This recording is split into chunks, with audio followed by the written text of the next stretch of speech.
حضور علیہ السلام سے حرم کی جانب جا رہے ہیں۔ کوہ صفا کے قریب عبداللہ ابن جدعان کا گھر ہے۔ قریب سے گزرے تو آگے سے ابو جہل آ رہا ہے۔ حضور علیہ السلام کو جب اس نے دیکھا تو بدتمیزی شروع کر دی۔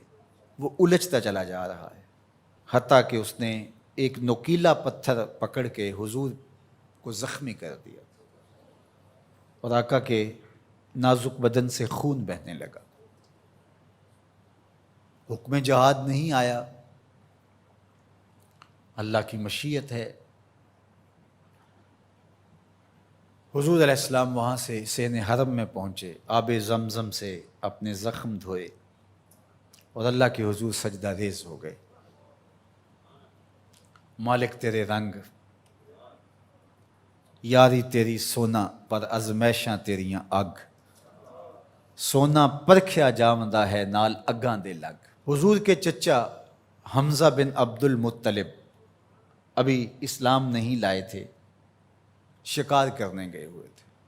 یہ جب شکار کر کے آتے تو بڑے اطراء کے چل رہے ہوتے، تو دو لونڈیاں آپس میں بات کر رہی تھی کہ اگر اس کو پتہ ہوتا نا کہ اس کے بھتیجے کے ساتھ آج عمر بن حشام نے کیا سلوک کیا ہے تو آج اس کی یہ چال نہ ہوتی۔ تو حمزہ بن عبد المطلب کے کان میں یہ بات پڑ گئی۔ اللہ اکبر، رک گئے۔ وہ جو فاخرانہ چال تھی تبدیل ہو گئی۔ تجسس سے پوچھتے ہیں کیا ہوا، انہوں نے ساری کہانی سنائی۔ بس غصے میں آ گئے، کمان ہاتھ میں پکڑی تھی، اسی طرح سیدھا سین حرم میں پہنچے۔ صنادید قریش نشستیں جمائے بیٹھے تھے، ابو جہل بھی اپنے چیلے چانٹوں کے ساتھ ایک نشست پہ براجمان تھا۔ کمان کو زور سے اس کے سر پہ مارا اور کہا کیا تو نے محمد کو لاوارث سمجھ لیا ہے صلی اللہ علیہ وسلم۔ خیر ابو جہل کا سر پھٹ گیا، اس کے چیلے چانٹے اٹھے، لیکن بڑا کائیں شخص تھا ابو جہل۔ اس نے کہا کہ یہ اس وقت تو تنہا ہے، لیکن اگر سلسلہ چھڑ گیا تو بنو ہاشم بھی آ جائیں گے، اور میں نے بہت سری زیادتی کی ہے۔ اس نے کہا بس بس بس چھوڑ دو، مجھ سے کچھ ہو گیا تھا۔ اب حضرت امیر حمزہ حضور کو تلاش کرنے لگے،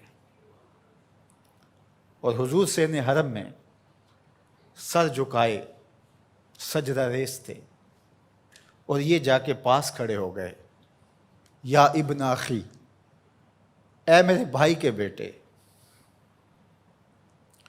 حضور نے سر نہیں اٹھایا۔ پھر انہوں نے کہا یا ابن اخی، اے میرے بھائی کے بیٹے۔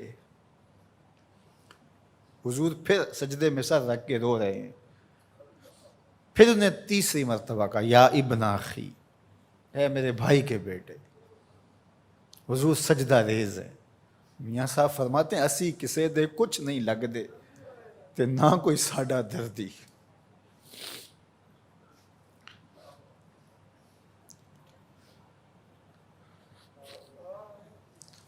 خیر حضور نے سر انور اٹھایا تو کہا بھتیجے تو خوش ہو جا، میں تیرا بدلہ لے آیا ہوں۔ حضور نے بڑی بے نیازی سے کہا کہ چچا مجھے کوئی خوشی نہیں ہوئی۔ کہا میں اتنے بڑے سورما کا سر پھاڑ آیا ہوں۔ کہا مجھے کوئی خوشی نہیں ہوئی۔ بخت یاوری کر رہا تھا۔ دوسرا جملہ کہا تم کیسے خوش ہو گئے؟ کہا جس رب کو میں مانتا ہوں اس کو تم بھی مانو، یہ میری خوشی کا سامان ہے، اگر مجھے یہ دے سکتے ہو تو کہا پھر دیر نہ کیجئے، ابھی اپنی غلامی میں شامل کر لیجئے۔ یہ ہوتی ہے اپنے مشن کے ساتھ وابستگی۔ ہم اپنے چھوٹے چھوٹے سطحی مفادات کی وجہ سے کتنے بڑے دینی نقصان کر دیتے ہیں، اور ہم جان رہے ہوتے ہیں کہ میری اس ذات سے یہ نقصان ہو رہا ہے، لیکن ہمارا نفس اتنا بڑا ہوتا ہے۔ لیکن یہاں مشن کے ساتھ وابستگی دیکھیے۔ وہ کہتے ہیں کہ بھتیجے بتاؤ تم کیسے راضی ہوتے ہو؟ تو جو حضور بولتے ابو جہل کے ٹکڑے ٹکڑے ہو چکے ہوتے چند لمحوں کے بعد، لیکن کہا نہیں، میں اس سے راضی ہوتا ہوں کہ جس رب کو میں مانتا ہوں وہ اس کو تو مان لے.